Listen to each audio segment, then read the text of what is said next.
A teen girl's body is found in the trunk of a car tied to a rising music artist. Now more details continue to emerge on the connection between the two. But are all the dots leading to an arrest? We're breaking down the latest on where the investigation stands. Thanks for joining us on Law & Crime. I'm Elizabeth Millner. The mystery surrounding the tragic death of 15-year-old Celeste Rivas deepens weeks after her body was discovered in a trunk. No one has been arrested or even charged, but that hasn't stopped some online from drawing their own conclusion about who they think might be the suspect. So this is what we know so far. On September 8th, the body of 15-year-old Celeste Rivas was found in the front trunk of a Tesla after the car had been towed to a tow yard in Hollywood. What we know about the condition of how her body was found is unimaginable. Her remains were wrapped in plastic, and according to NBC News, her remains were not intact. So the reason it took so long to ID her body was due to the decomposition of her body. This case has sparked so much interest, especially when it was learned that the Tesla Celeste body was found in was registered to singer David Anthony Burke, better known by his stage name David, but spelled with a 4. Now, as of this recording, David doesn't face any charges, nor has he been arrested in connection to Celeste's murder. But here's why some think he might allegedly be involved in some way. Besides the fact Celeste was found in a car registered to him, her mom told TMZ last week her daughter had been missing since April 5th of 2024 at just 13 years old. Celeste's mom told the outlet she got worried learning the news of a body being found in a Tesla because 1, the police description matched Celeste, 5'1", weighing about 70 pounds, wavy dark hair, but also a major standout, the letters SH tattooed on her finger, which just so happens to match the exact same tattoo David also has on his index finger. And if that wasn't just merely a coincidence, Celeste's mom also told TMZ her daughter had a boyfriend named David.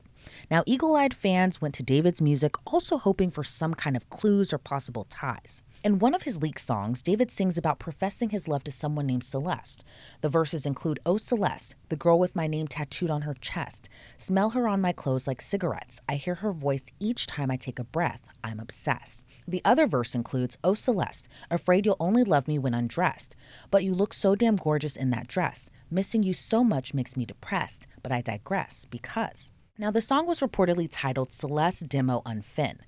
It's interesting, though, the timing. The song was leaked in December of 2023, months before Celeste was reported missing. But if the Celeste being sung about is the same Celeste who was found murdered, that means a then 18-year-old David was singing about a 13-year-old Celeste. David's creative visuals have also faced new scrutiny. According to a report by News Nation, the singer allegedly had a casket on stage while he was performing. And in the music video for his song One More Dance, it features a body being dragged and put into a trunk. And in that video, David played both the victim and the killer. But was it all for the artistry or a dark look into his mind? It all depends on how you look at it. But the video also was released back in February, 7 months before the discovery of Celeste's body. His hit song Romantic Homicide has also faced new questions, too, for its bloody and violent visuals. But surprisingly, this song has been skyrocketing in streams in light of the investigation. Again, just a coincidence, or is there more to it? The singer has been facing backlash online, not just for the alleged inappropriate relationship, but also some unusual online activity that has some scratching their heads. Some Redditors noticed David's official subreddit has been locked. According to Fox 11, David is listed as the sole moderator of that account, and some users believe that he's been trying to control a narrative by deleting critical posts about him and the ongoing police investigation. This all came after someone who claimed to be a moderator on David's Discord server and Twitch channel claimed that they didn't know about Celeste, nor were they aware of her age or that she was missing. The admin reportedly thought she was 18 or 19. Then you have the photo that surfaced to TMZ of David in Lake Elsinore, where Celeste is from. Detectives seemingly took all of that information in, because soon after, LAPD officers searched a home where the Tesla was reported abandoned. According to ABC, officers spent hours at that home in the Hollywood Hills, where they ultimately seized evidence, including a computer. Now, the house where detectives searched was reportedly rented by a man named Josh Marshall, who just so happens to be David's manager. Detectives were looking for any kind of trace evidence, including blood. The home was reportedly a $20,000 a month rental. And according to new reports, David and his manager abruptly broke their lease just days after police raided the property. In light of no arrests or charges made at this time, David's career is already taking a huge hit. His music label put a halt on his upcoming album release and music promotions. He canceled his world tour and remaining leg of his U.S. tour. And brands including Hollister and Crocs dropped the singer from their marketing campaign. But we could learn more, as investigators are likely anxiously awaiting the medical examiner's findings on Celeste's autopsy, which could reveal a whole lot more and finally start to lead to answers for several unanswered questions. I'm joined now by retired homicide detective Dr. Ken Lang. Ken, thank you so much for being here today. You know, a lot of people have been following this case, but what's your reaction? You have a young teenager found dismembered in the trunk of a singer's Tesla. But I'm curious, we're weeks now into the investigation, no arrests, no charges. How do you think detectives are working the case now at this point? So right now, detectives are working this case as a fact-finding case. If you've noticed, the medical examiner has not yet ruled on the cause or the manner of death in this case. And so, uh, in this stage of the investigation, we call this a medico-legal investigation, where investigators, the criminalist, the medical examiner are all working together. They're bringing in the facts that they're seeing, and they're trying to determine what is the cause and manner of death. And so, while it's a fact finding investigation at this point, we also see foul play. Certainly, so Celeste's body is found dismembered. From the publications I'm reading, it appears that only her torso and her head, wrapped in plastic, were found in the trunk.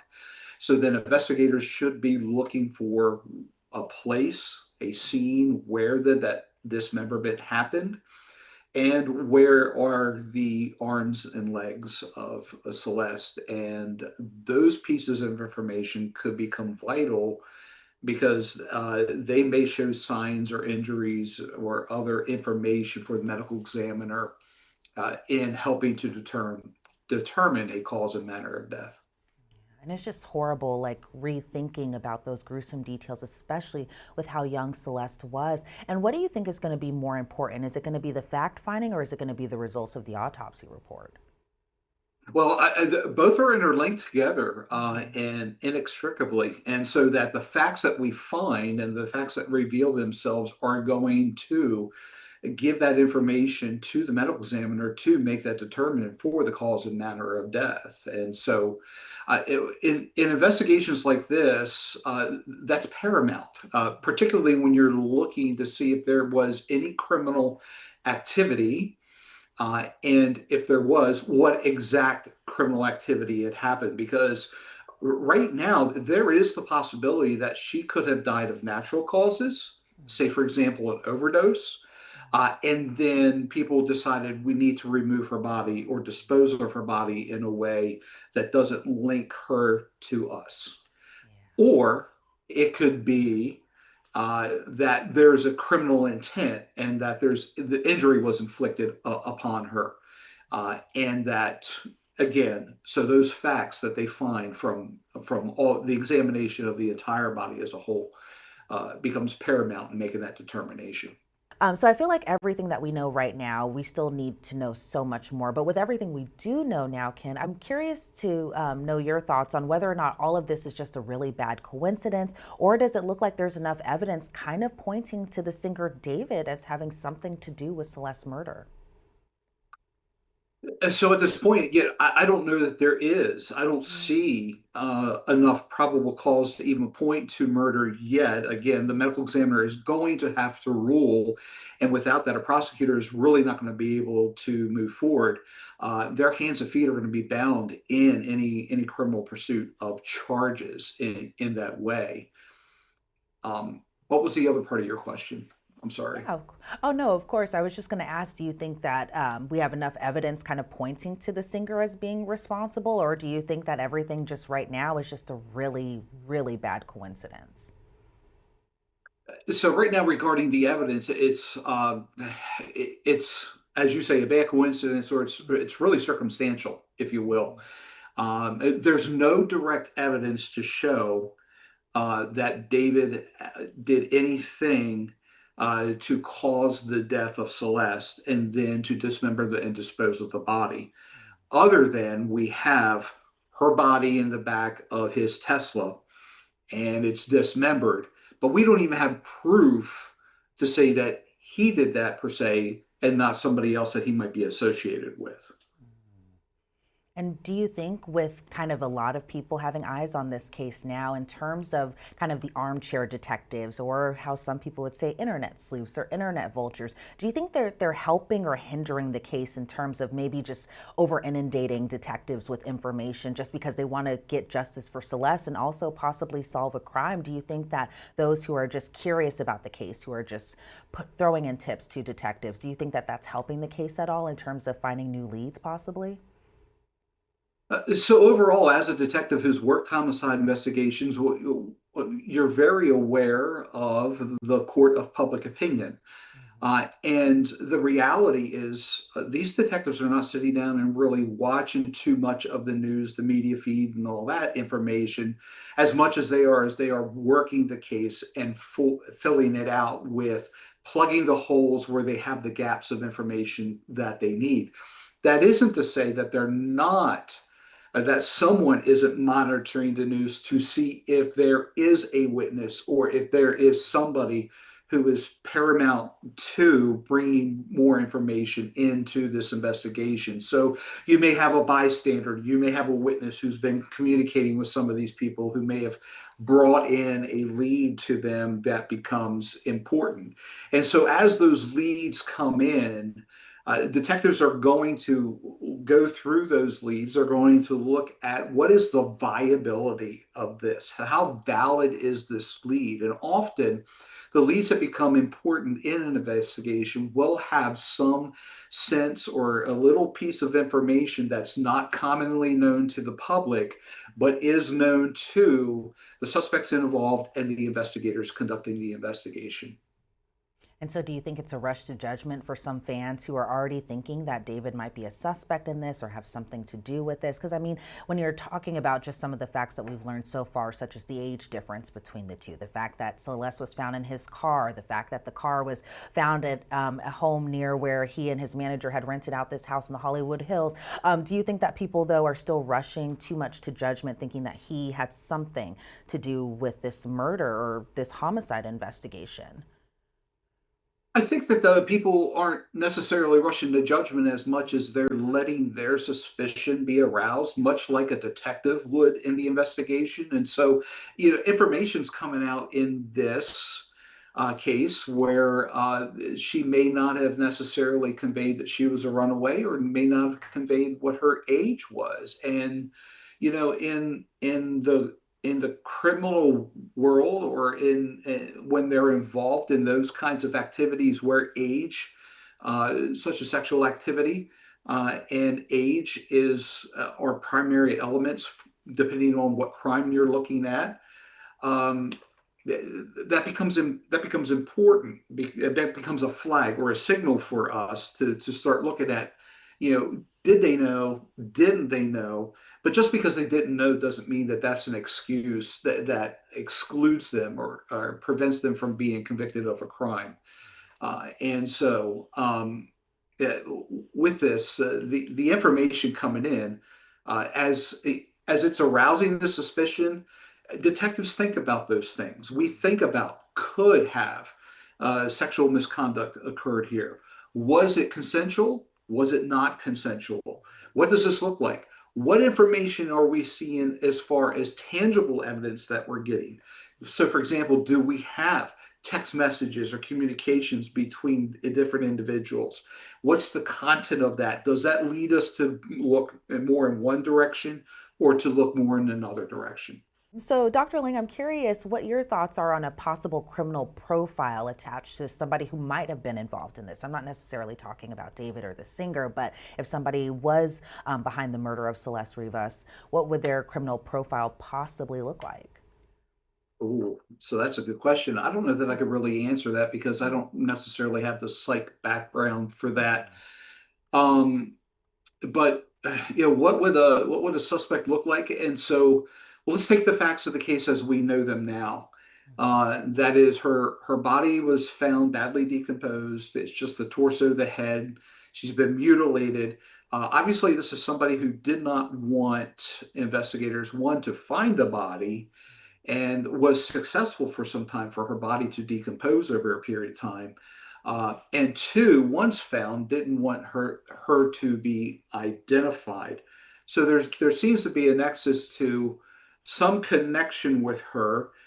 She is a young, attractive woman, and certainly this involve a possible involvement in a relationship, whether consensual or not, is important to look at too with regards to that profile of the suspect. There's information that came out in some of the publications that there was a young lady in one of David's videos that looks like Celeste, but they didn't sound like they could give a positive identification to that.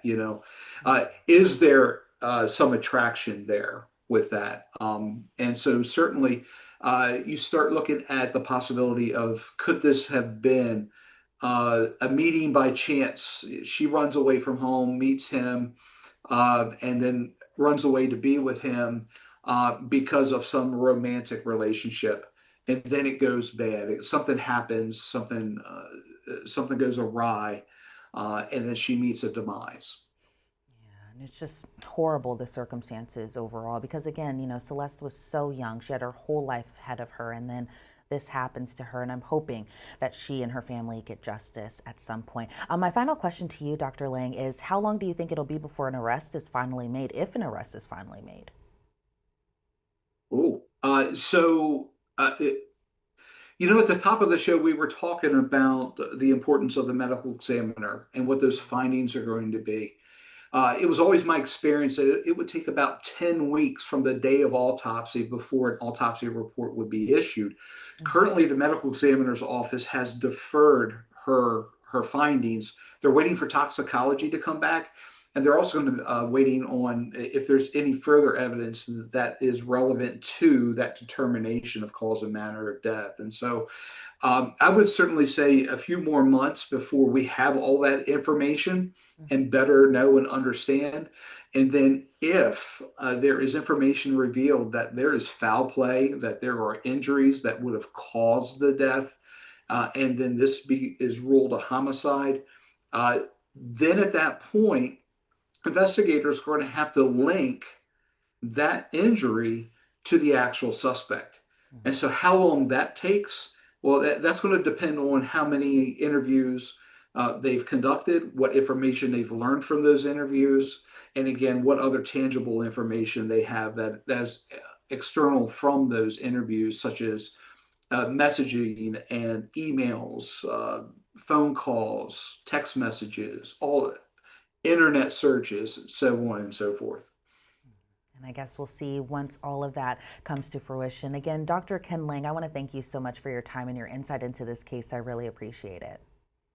Absolutely. Thanks for having me on. As of this recording, David Anthony Burke, or David, hasn't been arrested or charged in the death of Celeste Rivas, but we'll continue to keep a close eye on this case. Thanks so much for joining us here on Law and Crime. I'm Elizabeth Millner.